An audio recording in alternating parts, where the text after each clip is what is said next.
Então vamos para o Apocalipse. Leitura do livro do Apocalipse, capítulo 2, versículos 18 a 29. Escreve mais ao anjo da igreja de Tiatira: isto diz o Filho de Deus, que tem os olhos como uma chama de fogo, e os seus pés são semelhantes ao bronze. Eu conheço as obras e a tua fé, a tua caridade e serviços, a tua paciência e as tuas últimas obras, que em número excedem as primeiras. Porém, tenho contra ti que permites a Jezabel, mulher que se diz profetiza, pregar e seduzir aos meus servos para fornicarem e comerem coisas sacrificadas aos ídolos. Olha só a situação, presta atenção, olha. Porém, tenho contra ti que permites a Jezabel, mulher que se diz profetiza, pregar e seduzir aos meus servos para fornicarem e comerem das coisas sacrificadas aos ídolos. Eu, porém, lhe tenho dado tempo para fazer penitência, e ela não quer arrepender-se da sua prostituição. Eis que a colocarei em um leito, e os que adulteram com ela se verão numa grandíssima tribulação, se não fizerem penitência das suas obras. E ferirei de morte a seus filhos, e todas as igrejas conhecerão. Aquele que tem ouvidos, ouça o que o Espírito diz às igrejas. Palavra do Senhor, graças a Deus. Combater a idolatria. Escreve mais ao anjo da igreja de Tiatira: isto diz o Filho de Deus, que tem os olhos como uma chama de fogo, e os seus pés são semelhantes ao bronze.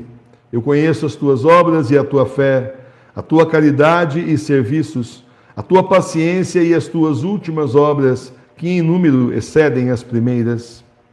O Senhor conhece tudo. Jesus vê o coração dos homens. Nada há que se possa esconder do Senhor. Ele é onipotente, onisciente e onipresente.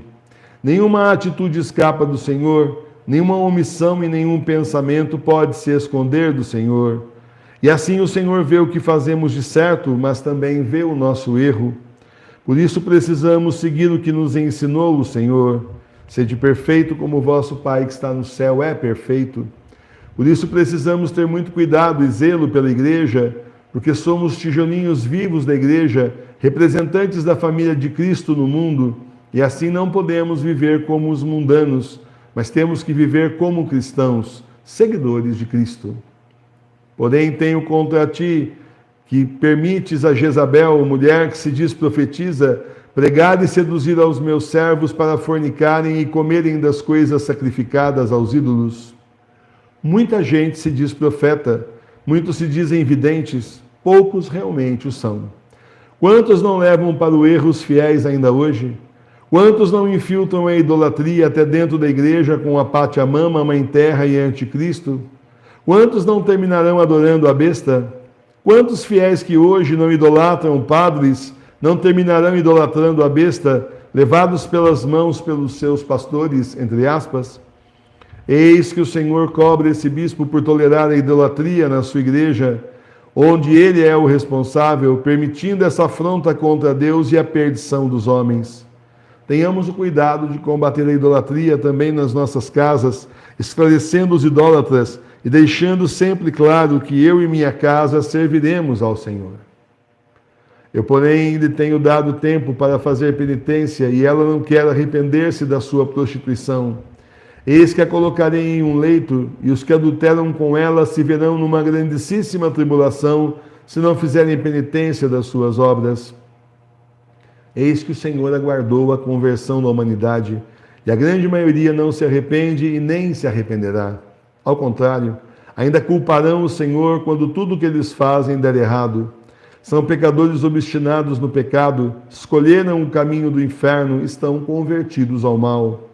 Assim o Senhor permitirá a grande tribulação sobre o mundo, que lhe vira as costas, sobre o mundo que vai preferir o anticristo ao Senhor, e que ao invés de adorar a Deus, vai adorar a besta. A cidade de Nínive foi avisada da destruição em 40 dias. O rei e o povo se vestiram de sacos, se cobriram de cinzas e fizeram penitência. As pessoas dos últimos tempos, ao contrário, permanecem no caminho para o inferno, não importando todos os avisos que são dados, cumprindo a profecia de Jesus no Novo Testamento, como nos tempos de Noé. E ferirei de morte a seus filhos, E todas as igrejas conhecerão que sou aquele que sonda os rins e os corações, e retribuirei a cada um de vós segundo as suas obras. Nada ficará impune. Os ímpios serão cobrados pela sua iniquidade e pela loucura de seus pecados, recebendo sua paga no inferno. Que sejamos justos, fiéis ao Senhor, nos preparando para a volta de Jesus, que virá julgar os vivos e os mortos. Mas a vós e aos demais que estáis em Tiatira, que não seguem essa doutrina e que não têm conhecido as profundezas de Satanás, digo: eu não porei sobre vós outro peso, mas guardai bem aquilo que tendes, até que eu venha. Guardai o Evangelho, colocai-o em prática nas suas vidas, observai bem o que Jesus nos mandou fazer. Sejamos zelosos com as coisas de Deus, com a nossa igreja doméstica, com a nossa missão para o reino de Deus, e assim o Senhor nos recompensará. E àquele que vencer e que guardar as minhas obras até o fim, eu lhe darei poder sobre as nações, e ele as regerá com vara E ele as regerá com vara de ferro, e serão quebrados como vaso de oleiro, assim como também eu a recebi de meu Pai, e dar-lhe-ei a estrela da manhã. Aquele que tem ouvidos, ouça o que o Espírito diz às igrejas. Aquele que for fiel ao Senhor, por ele será recompensado. Aquele que vencer todas as tentações, toda a tribulação, que completar a corrida e guardar a fé, esse será chamado por Jesus no juízo final. Vinde benditos de meu Pai. Louvado seja nosso Senhor Jesus Cristo. Para sempre seja louvado. Então não é só estar na igreja. Então não é só ser igreja. Estou na igreja, sou igreja, estou salvo. Não. É você continuar. Estar na igreja é a primeira parte do problema. Ótimo. Chegou na igreja verdadeira, católica, apostólica, romana, nas casas. Perfeito, maravilha. Sabe do cisma. Sabe da divisão que aconteceu na igreja. Ótimo, maravilhoso. Primeira parte resolvida. Segunda parte é a sua conversão e a sua missão. Há que se converter todos os dias. Conversão não é uma coisa de uma hora para outra. Conversão é todo dia, um passinho por vez. Há que fazer a sua missão se preparando para a volta de Jesus. Você tem que chegar na frente de Jesus e apresentar duas coisas: seu coração convertido e sua missão cumprida, ao máximo que você puder. Preste atenção nisso. É, sim, realmente um objetivo para fazer para o resto da vida. E não tem tanto tempo assim, como muita gente acha que tem. Ah, tudo bem, agora sabia que o homem pode viver 1000 anos. Ah, então tem bastante tempo, né? Não tem, o Senhor está voltando. Tem gente aí que acha que depois eu me converto, como se fosse uma coisa simples. Você sabe que não é, mas eles acham que é, entendeu?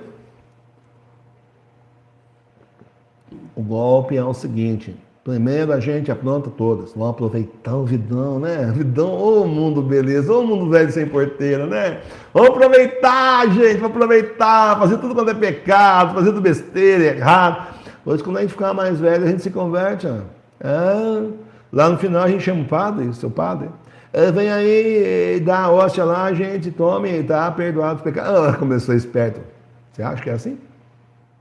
Fácil, não tem nem padre, nem muito menos hóstia consagrada mais. Já começou o problema, né?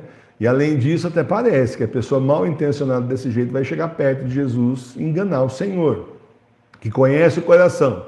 A pessoa não fez isso de esforço para se converter. Não tem como enganar Jesus. Infelizmente, tem muita gente que acha que é assim. Outros acham que não vai acontecer nada, outros acham que vai voltar como um mosquito, reencarnar como um papagaio, enfim, vai reencarnar como filho dele mesmo, neto, e vai herdar tudo que é tanta coisa que nem compensa ele continuar, né? São tantas coisas erradas diante da doutrina da igreja que não tem nada a ver. Cuidado com essas seitas e essas ideias erradas que você absorveu via cultura, via rede bobo e via mídia.